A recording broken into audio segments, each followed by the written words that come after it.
Best friend whom I supported through university repaid my kindness with public humiliation, leaving me shocked, humiliated, and friendless. I, 25 female, live in a cozy 2-bedroom apartment that belonged to my uncle before he passed it down to me.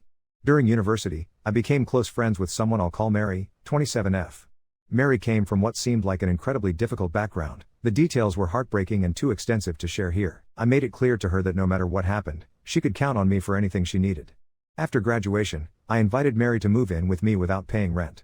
She insisted on contributing financially, but knowing how much debt she'd accumulated trying to fund her education, I firmly refused and told her to focus on getting herself debt-free instead. She was overwhelmed with gratitude, and honestly, I loved having her as a roommate. We clicked perfectly, same cleaning standards, same taste in television shows, never any disagreements about household responsibilities or what to watch. It felt like having a sister.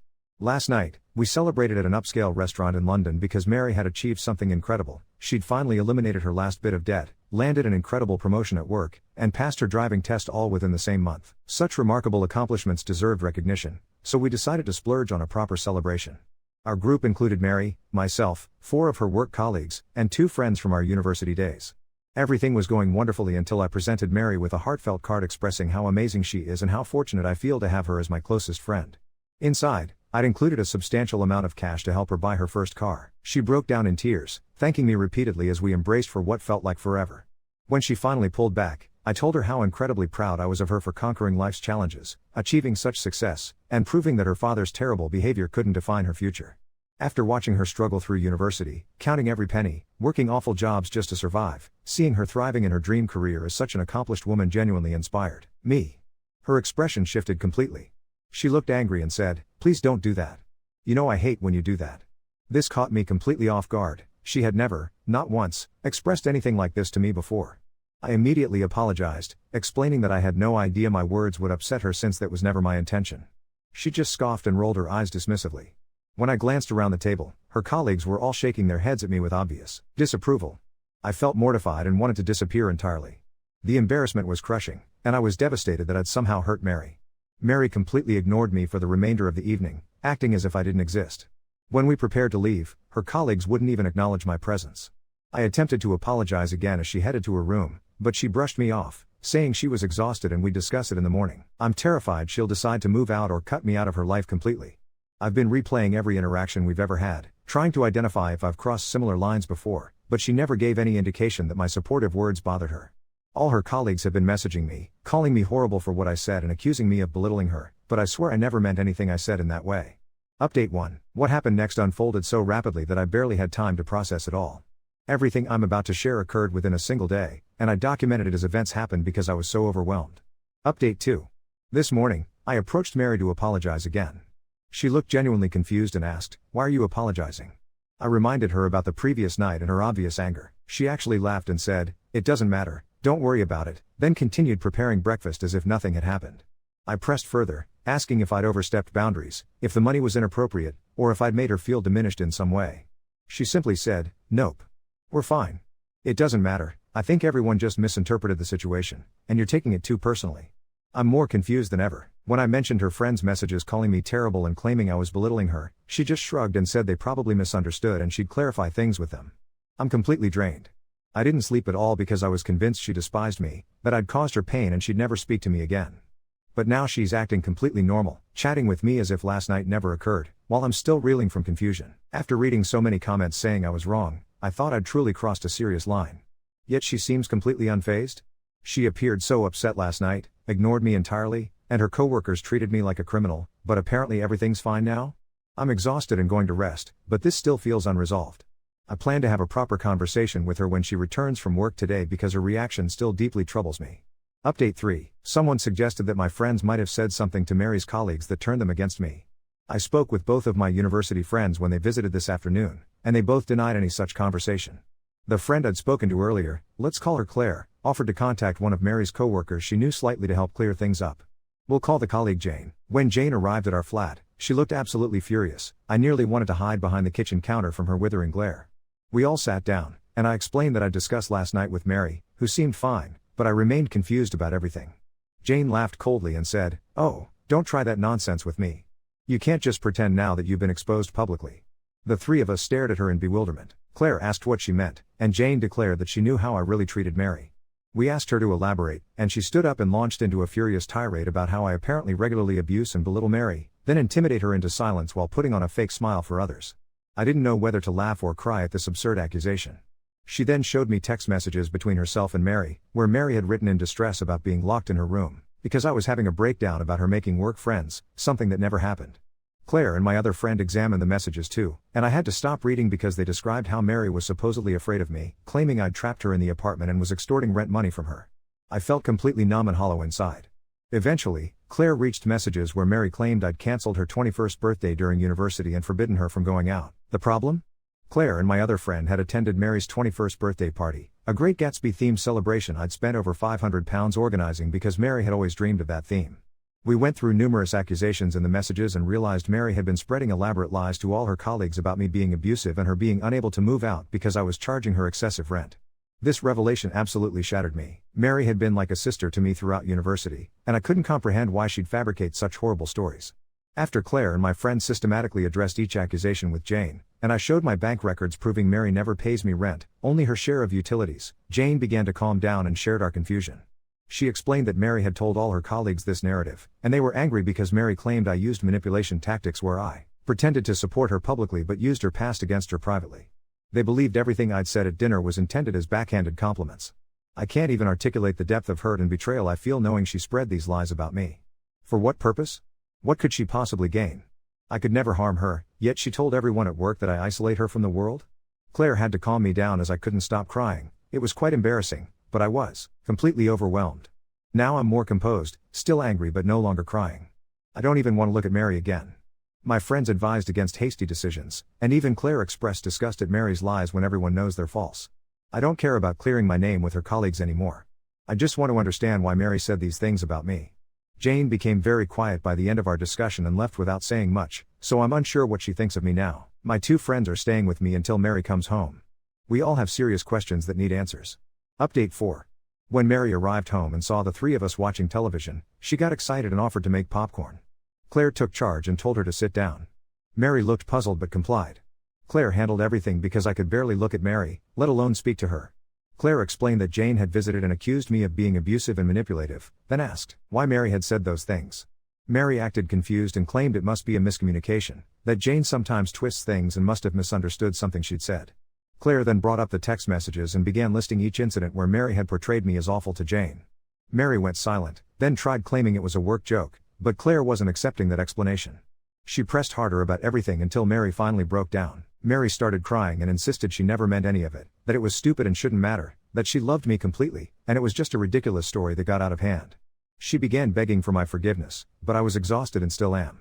I looked directly at her for the first time and told her she had 1 week to find a place and move out. She began sobbing hysterically, begging me to let her stay, claiming she didn't think it mattered because I don't work with them. I told her I wouldn't tolerate the kind of behavior in my life.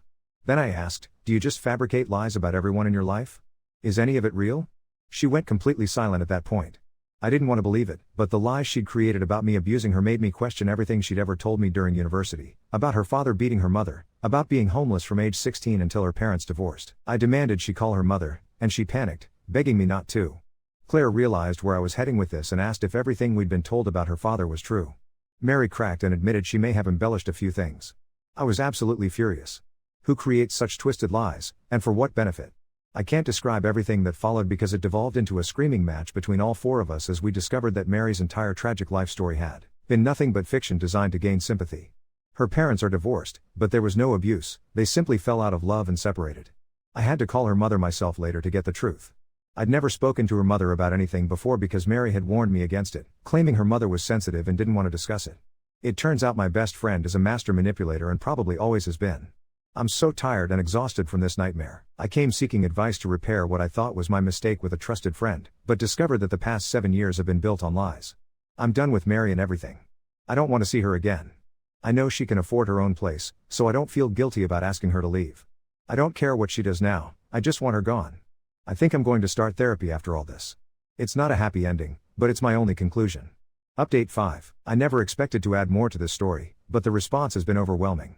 The flood of understanding and empathy from people sharing their own experiences and well wishes honestly moved me to tears. Thank you to everyone who took time to message or comment. I've read every single one and am incredibly grateful for all the support.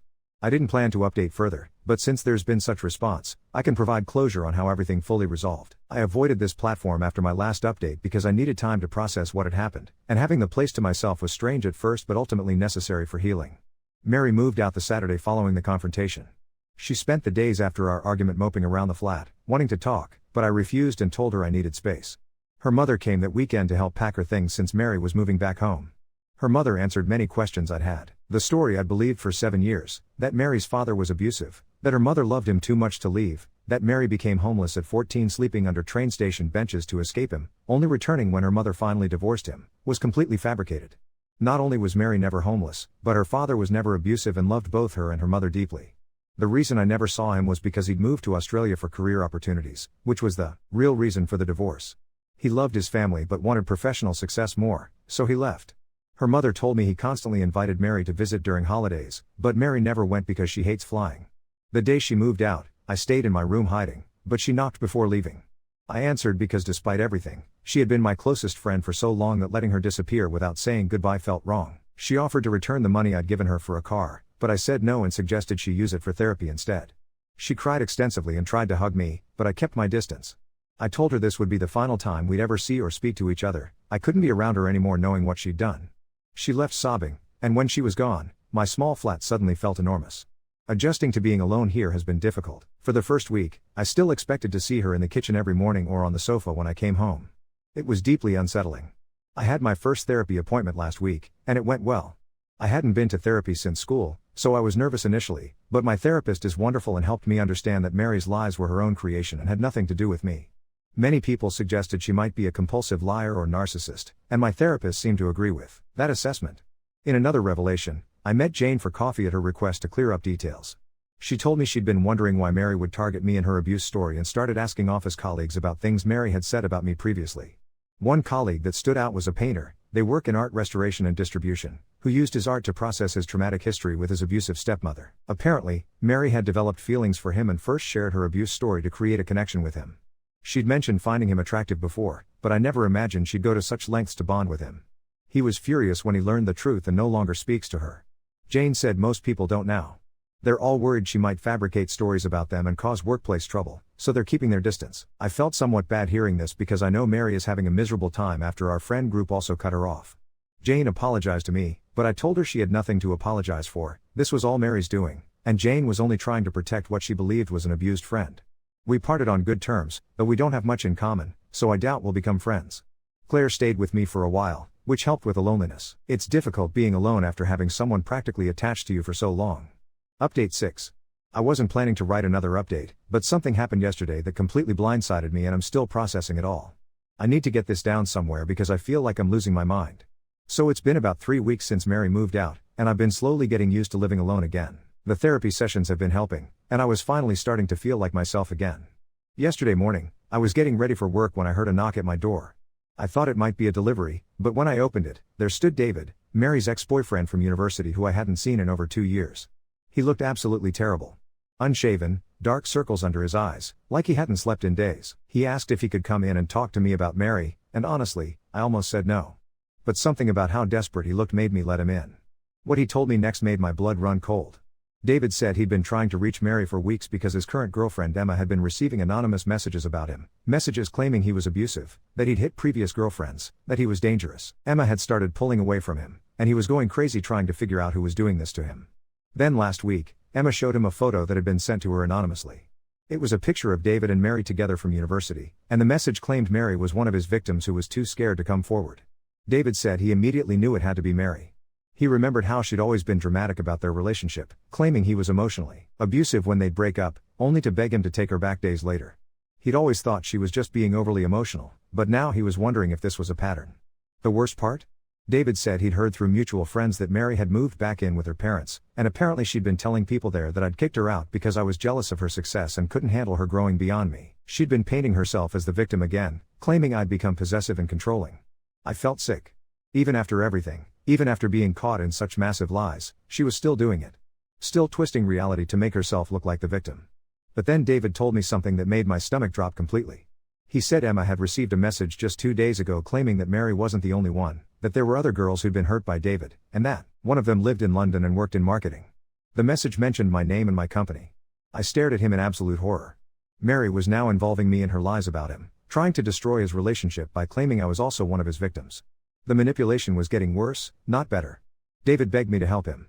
He said he'd already lost one relationship years ago because Mary had convinced that girlfriend he was abusive, and now history was repeating itself. He was terrified Emma would leave him over these lies. I agreed to call Emma and explain the truth. When I spoke to her, she was initially skeptical. After all, wouldn't an actual victim defend their abuser? But when I explained everything about Mary's lies, about the fake abuse story she'd created about me, about her fabricated childhood trauma, Emma started to believe me. She said the messages had always felt off somehow, too dramatic and specific. Here's where it gets truly disturbing. After I hung up with Emma, David stayed for coffee and we started comparing notes about Mary's behavior. He told me that during their relationship, Mary had always had this need to be the center of attention, to be the one with the most tragic story in any group. He remembered her getting visibly upset when other people talked about their problems, like she was competing for who had it worse. And then he said something that made everything click into place: she always seemed to enjoy the sympathy more than she wanted actual help solving her problems. That's when I realized Mary hadn't just been lying to manipulate specific situations, she'd been lying because she was addicted to the attention and sympathy it brought her. The victimhood was the point, not the means to an end. David left around noon, and I spent the rest of the day feeling completely shaken. I called my therapist and managed to get an emergency session for this morning. She helped me understand that Mary's behavior was likely escalating because she'd lost her primary source of sympathy and attention when I cut her off. She was probably panicking and becoming more desperate in her attempts to maintain the victim narrative. But here's what's really terrifying me. If Mary is willing to fabricate abuse allegations to destroy David's relationship, what else is she capable of? What if she decides to target me next? What if she starts telling people I actually was abusive to her, now that she's lost control of the narrative? I'm scared about what she might do next. I keep checking my phone, waiting for someone to contact me about some new lie she spread. I've started screenshotting conversations and keeping records of everything, just in case. I don't know what to do. Part of me wants to warn other people about her, but I also don't want to become like her, spreading stories about someone behind their back. But at the same time, I feel like I have a responsibility to protect people from her lies. I never imagined that cutting a toxic person out of my life would lead to this. I thought the story was over, but it feels like it's just beginning. Final update. I wish I could say things got better after my last update, but they've taken a turn I never could have anticipated. What started as concern about Mary's escalating lies has become something far more sinister, and I'm genuinely frightened about what she's capable of. It started 2 days ago when I received a call from my boss, Helen, asking me to come in early for a sensitive conversation. My stomach dropped immediately. I'd been dreading this moment, wondering if Mary had somehow contacted my workplace with her fabricated stories. But what Helen told me was worse than I'd imagined. Apparently, someone had sent an anonymous email to HR claiming I'd been embezzling money from our client accounts. The email included specific details about transactions and client names that only someone with inside knowledge could have known. Helen said they were conducting a full investigation, but in the meantime, I was suspended pending the outcome. I was devastated. I've never stolen anything in my life, and my financial records are completely clean. But the email had been so detailed, so convincing, that even Helen seemed unsure what to believe. As I cleaned out my desk, I kept wondering how someone could have gotten such specific information about my work. Then it hit me. Mary had visited my office twice during university when I was doing internships there. She'd always been curious about my work, asking detailed questions about clients and procedures. I'd thought she was just being supportive, but now I realized she'd been gathering information she could use against me later. That evening, I was still reeling from being suspended when Claire called. She sounded shaken. "You need to know what's happening," she said. "Mary's been telling people that you and I are having an affair." My heart stopped. Claire is engaged to Tom, her boyfriend of 4 years. They're planning their wedding for next spring. "What do you mean?" I asked, though I already dreaded the answer. Claire explained that mutual friends from university had been messaging her, asking uncomfortable questions about our relationship. Apparently, Mary had been spreading rumors that Claire and I had been secretly involved for months, that this was the real reason I'd kicked Mary out, not because of her lies, but because I wanted to be with Claire without Mary around to witness it. The worst part? Mary had somehow gotten hold of photos from when Claire stayed with me after Mary moved out. Innocent photos of us cooking dinner together, watching movies on the couch, Claire comforting me when I was crying.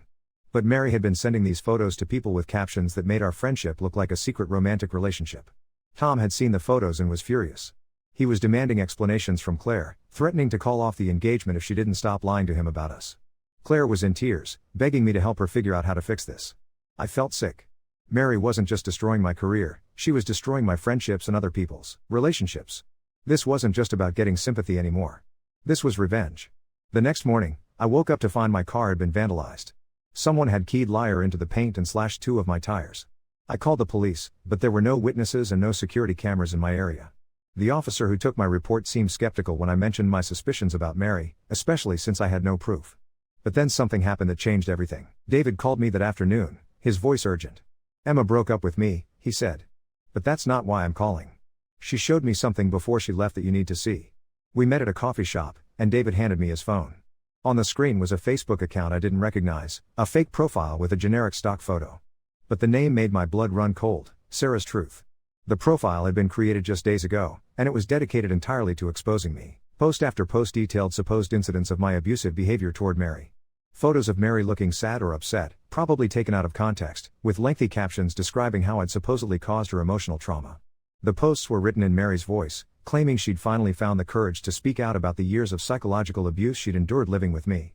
She described incidents that had never happened, me screaming at her for making noise, forbidding her from seeing friends, threatening to kick her out whenever she didn't do what I wanted.